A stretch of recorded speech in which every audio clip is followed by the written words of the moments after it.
আসসালামু আলাইকুম শাশুড়ি আম্মা। কে তোমার শাশুড়ি? আপনি? এই রাতুল, রাতুল, এদিকে আসো, এদিকে আসো। কে ও? চিনি না। ওই, চিনি চিনি চিনি মা। এই মেয়ের সাথে তুই প্রেম করিস? না না মানে করি। তুই প্রেম করিস? হ্যাঁ, এইটা আপনি উচিত করেন নাই। বেশি লাগছে গেলে লাগবেই তো। উনি দিছে না, আহা, ধরেন না তো, ব্যথা পাবে। অলরেডি ব্যথা দিছেন আপনি। আসি শাশুড়ি আম্মা। কই যাচ্ছ তুমি? এই, এই, এই, এই, আমাকে দেখে পালাচ্ছ কেন? মা বলছে তোমার সাথে দেখা করতে তোমার।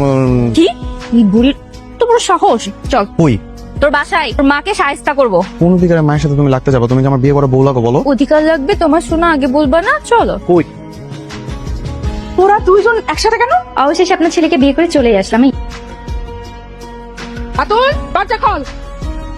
তুই এই ঘরে কি করিস? বাসর ঘরে কি আর করে না। তুই এক্ষুনি এই মেয়েকে এই বাড়ি থেকে বিদায় করবি। এই বিয়ে মানি না। আপনি মেনে না নিলে আমার কিচ্ছু যায় আসে না। এই লাউগুলাতে ছোট কেন? এটা লাও না গাধা। রাতুল, তো কত বড় সাহস এই বেটির সাথে আসছিস বাজার করতে? সারা জীবন নিজের আঁচলের তলে রেখে রেখে ছেলেও তো গাধা বানাইছেন। একটু মানুষ বানানোর চেষ্টা করতেছে, ভালো লাগতেছে না? এখন পর্যন্ত সবজি চেনে না, এটারে বলে লাও। আমি আমার ছেলের 12 মাসে 12 রকমের সবজি খাওয়াই। এই বলতো এটা কি? লাল ক্যাপসিকাম। এটা এটা নাকি লাল ক্যাপসিকাম।